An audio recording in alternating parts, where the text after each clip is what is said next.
St. Thomas University Journalism and the New Brunswick Beacon present The Basement Files. Hi, I'm Kaylee Moore. And I'm Shannon Mooney. Welcome to this week's edition of The Basement Files. And this week, we bring the show to you from the Hugh John Fleming Forestry Center. It is the leading forestry research center in Atlantic Canada and home of the Maritime College of Forest Technology. And now our top stories. David Allward delivered the 2013 State of the Province address and says innovating New Brunswick is the way to keep young graduates from leaving. Fredericton City Council proposes banning right turns at red lights in several major intersections. Harvest Jazz and Fredericton Tourism have a cure to fight the winter blues. The Conservative government held their annual State of the Province address last week at the Fredericton Convention Centre. Premier Allward put an emphasis on innovation and resources, but says the main concern is university graduates leaving the province. Nick Murray has the story. Standing before 900 people, the Premier's message was clear. Investing in innovation and natural resources is the best chance to rebuild New Brunswick. That our government will invest $80 million over the next 5 years for innovation in our province. But the underlying issue on many New Brunswickers' minds is the aging population and the amount of young people graduating and leaving the province to work. Since the 2006 census, New Brunswick has seen a drop in population between the ages of 20 and 50, with a 14% drop in people aged 40 to 44. The government recently announced incentives for businesses who hire students out of graduation and pay them $14 per hour, but Liberal leader Brian Gallant isn't convinced that's much of a plan to keep those students in the province. We've been ranked 57th out of 60 in terms of accessibility to a post-secondary education, and that's in 50 states and 10 provinces. They looked at how much does it cost in each jurisdiction to go to university in terms of tuition, what is the debt load you'll have after you graduate, and then they compare that with how much money can you make while you're studying, the summers of your studies, and after you graduate. Well, what would end up happening is that our tuition rates and our debt averages are above the national and the North American averages, and then the salaries that we have in this province are below. So you're graduating with, say, Albertan debts, and then you're expected to make New Brunswick salaries. But Allward says his plan for job creation is already getting applause from businesses around the province. I've gotten emails today from companies that say, hey, that's a great idea. We're prepared to talk about it. We're prepared to go forward. I had companies tonight come up to me to say, that's something that we want to participate in this year. I had one company say, you know something, that's going to allow me to hire 2 people this year that I wouldn't have been able to do before. So we've got a lot of opportunity in New Brunswick, and what we need to focus on, providing the information so young people know what opportunities are there, but also the right skills so that you're going to be able to excel too. We showed Allward's message to first-year student Riley Clark, who says after seeing that, he feels confident job hunting in New Brunswick. Yeah, I definitely feel him saying about hiring young people right out of university, or trying to hire young people right out of university. Because prior I would have thought that the best job markets would have been out west or in some of the larger cities where there's more chances for young people to get a job. And with him hiring the young people, you would be more implied to at least try to get a job here. In the push for innovation in the province, Siemens opened up a smart grid center in Fredericton and hired 23 employees, the majority of which are New Brunswickers, and Allward says he hopes the trend will continue in the fight to rebuild New Brunswick. For STU Journalism, I'm Nick Murray. While the New Brunswick government emphasizes innovation and resources, Fredericton City Council focuses on safety. The number of pedestrian vehicle collisions has increased over the last 3 years, but City Council has found a way to deter accidents. Anika Divenvorden has the story. Lots of cars, lots of pedestrians, lots of accidents.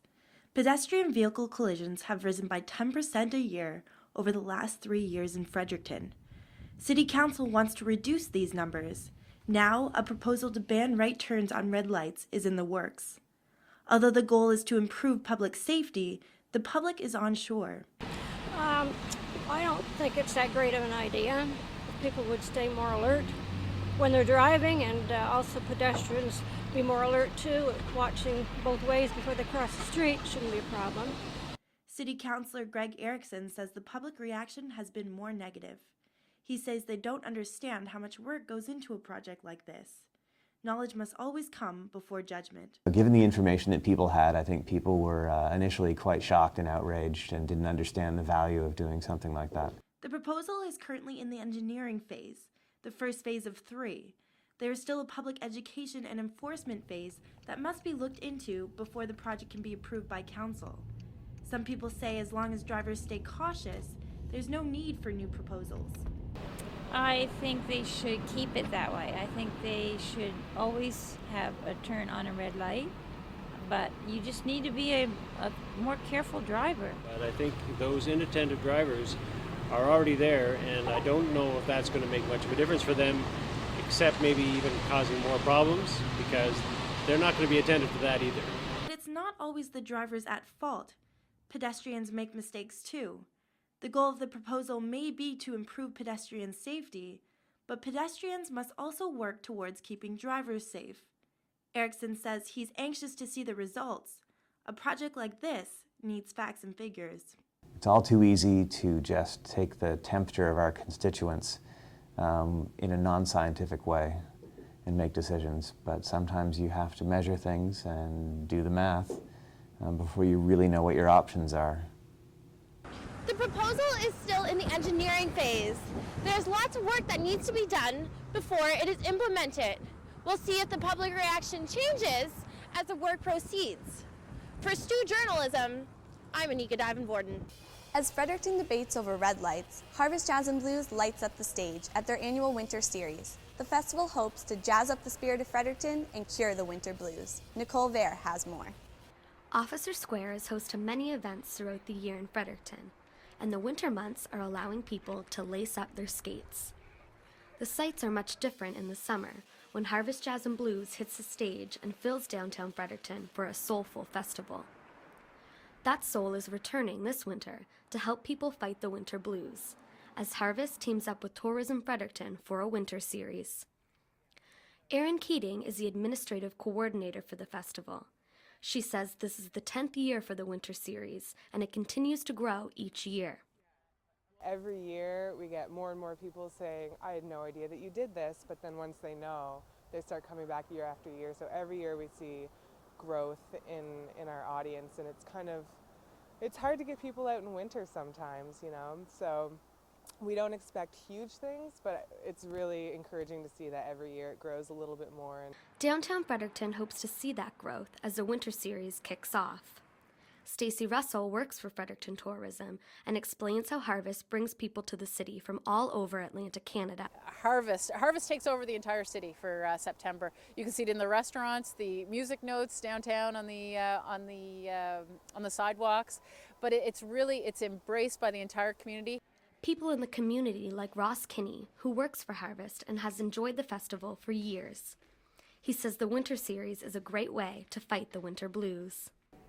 Gives an opportunity for, you know, that the dead of winter when things are kind of down and cold and gloomy, that, you know, there is that experience to go out and have fun and kind of have a pre-show of the Harvest experience. And I think a lot of people think that it maybe won't be as successful because it is in the winter, but I think anyone who's interested in it will try to make it out, and it's it's a smaller event, I guess, but it still has that kind of same spirit. The series began in the middle of January and runs into the beginning of April in local downtown bars.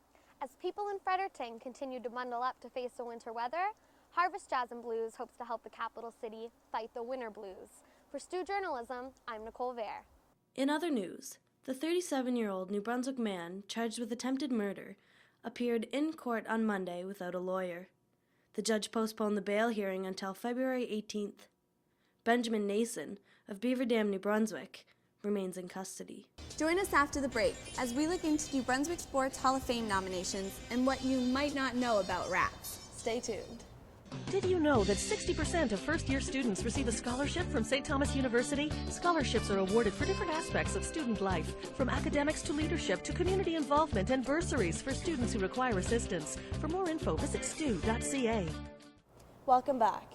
The 2013 New Brunswick Sports Hall of Fame has received nominations from across the province. The induction ceremony is scheduled for this summer in Dalhousie, New Brunswick. Robert Johnson takes us inside the Garrison District for more details. Stairs rips one into the night, deep into right, way out of here. World Series champ Matt Stairs was the last inductee into the New Brunswick Sports Hall of Fame. It's not officially announced yet, but Réal Cormier, a former Major League Baseball pitcher, and John LeBlanc, a former NHL player, look to headline the 2013 list of nominees. There were over 40 nominations sent in this year, but that has now been cut down to 15. Last year, Réal Cormier was inducted to the Baseball Hall of Fame. He and John LeBlanc would love the opportunity to get into the New Brunswick Sports Hall. The Hall of Fame is housed downtown Fredericton in an area known as the historic Garrison District. The building has been around for over 100 years, but it's only been the Sports Hall of Fame since 1996. The first induction ceremony was in 1970, and it included superstar NHL player Gordie Drillin in its class. Since then, there has been 5 new athletes or teams inducted in the Hall every year. Melinda Jarrett is the new curator at the Hall of Fame, and she can't wait for her first induction ceremony.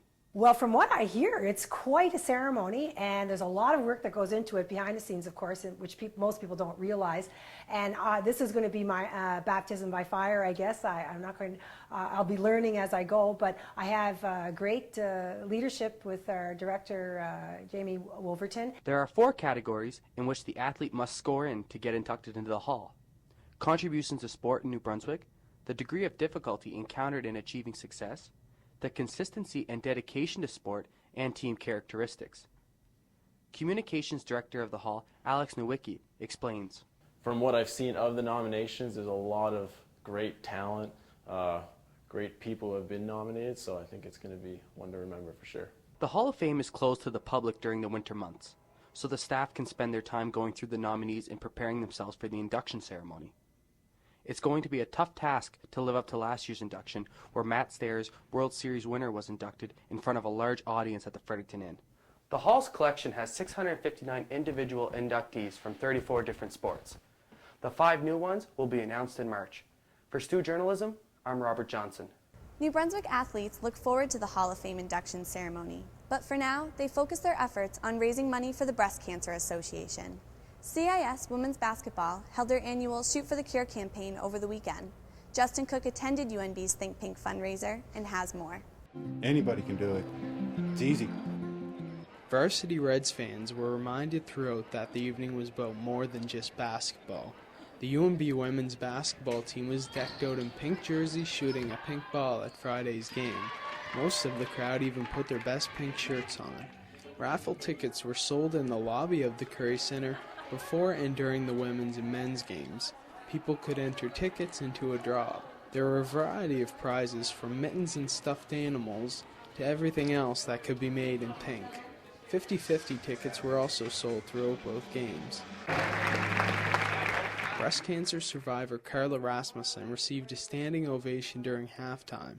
Rasmussen said she was happy to see the teams give back to the community. Fredericton is a very generous community and supportive community, and I'm proud to be living in this city, and at this university is also very supportive.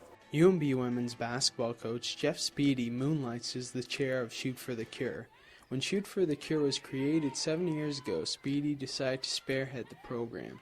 He wanted to teach his team that there are more important things to life than what's on the scoreboard.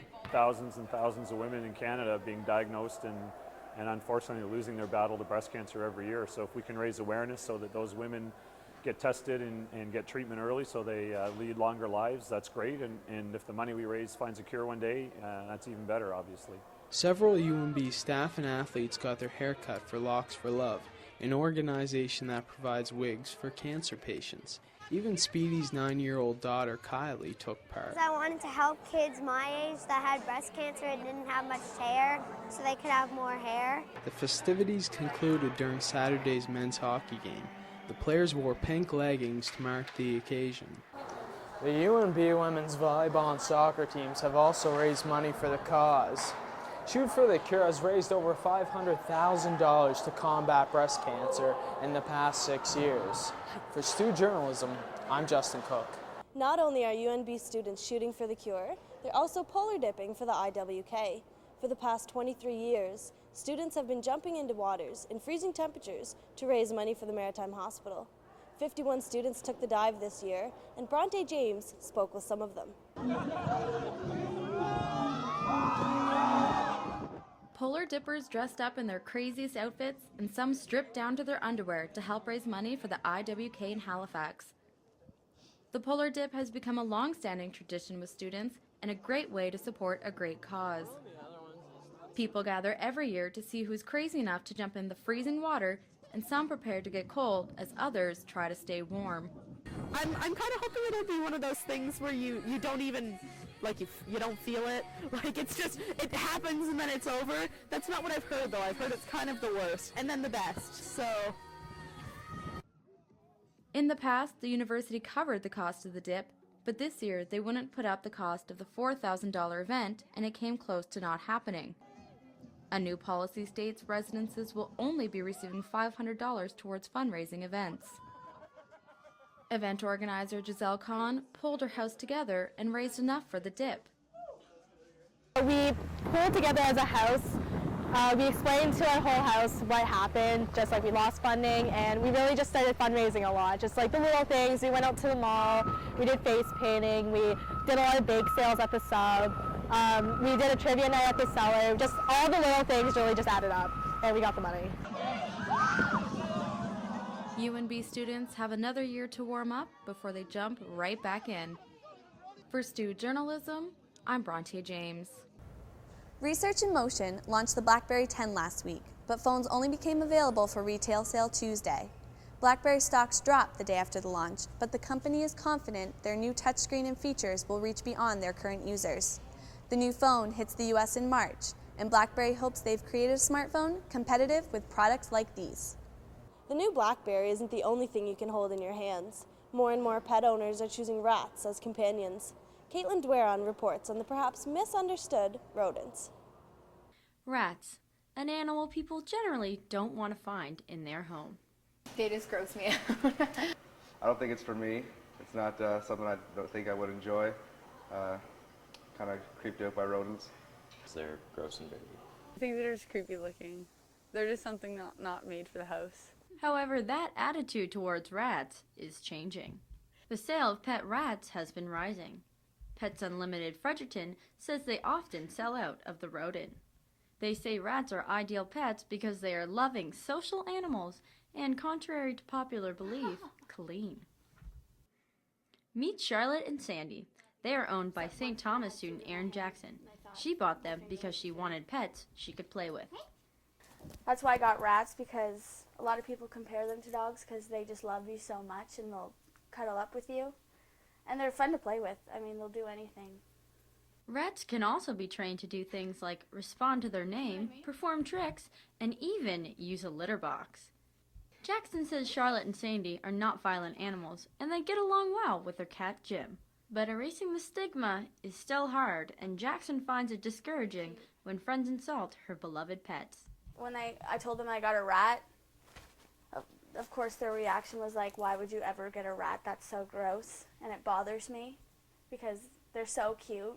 Jackson says she would get more rats if she had a bigger cage and wants people to know how great a pet they make.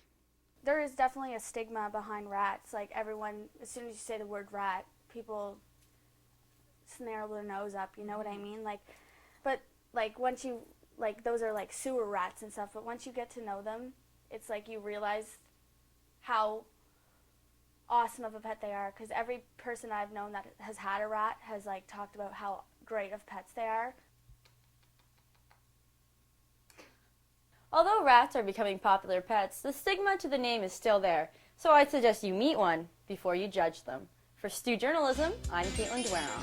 Thanks for watching this week's edition of The Basement Files. For more information, visit New Brunswick Beacon at nbbeacon.ca.